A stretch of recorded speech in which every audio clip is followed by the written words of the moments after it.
Don't move.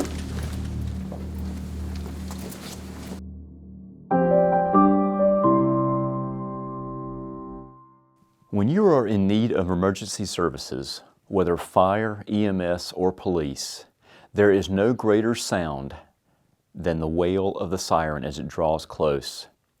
This is especially true in an active shooter incident. In this situation, it's likely that you will be the one providing information to 911.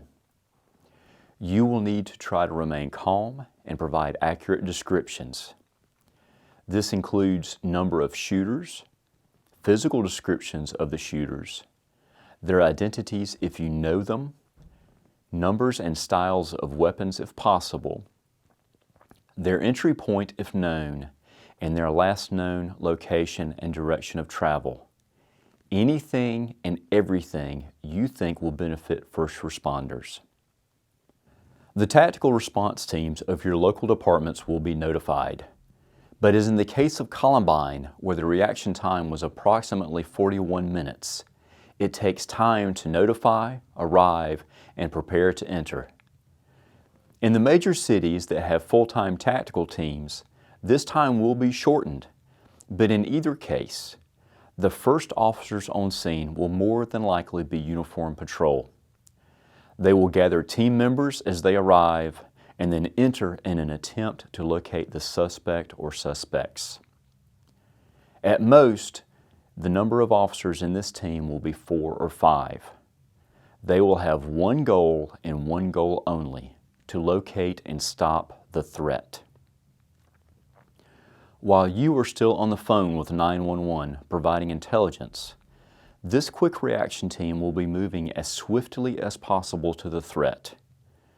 Do not be disheartened when you see them pass your wounded friends and fellow employees.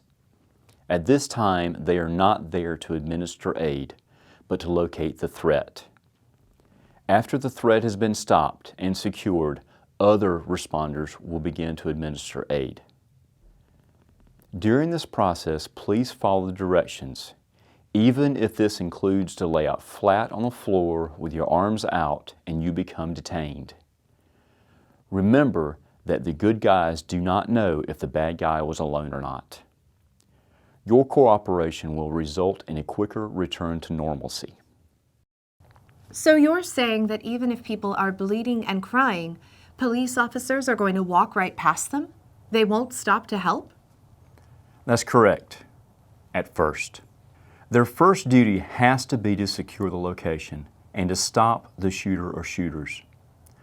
Unlike on TV or the movies, the first responders do not know who the shooter is, or even how many shooters there may be.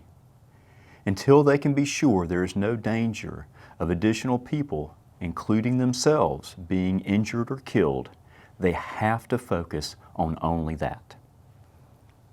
So what should we do to help law enforcement if we're ever in that situation? Help yourself and others first. If you are able to either get out to safety or lock yourself down and administer first aid to others, that's great. What law enforcement doesn't need is for someone to get outside and secure a weapon and attempt to help police by stopping the threat. Once again, we don't know who the threat is. Even plainclothes officers have vests emblazoned with police in large, easy-to-read letters. We just don't want someone who is trying to do good to get hurt by the shooter or law enforcement. Depending on your location, it can take 10 to 40 minutes or more for law enforcement to arrive. You should expect to do your best to stay safe, be secure, and survive on your own during that time. Assuming you can do so without compromising your safety, you should contact the authorities and provide as much information as you can, especially about the number of attackers and the types of weapons they have, if possible.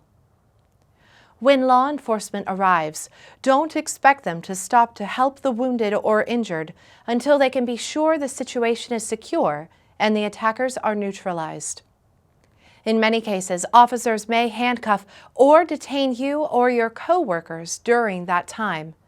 This is necessary for their protection as well as yours, because it's hard to know who the attackers are until the event is resolved.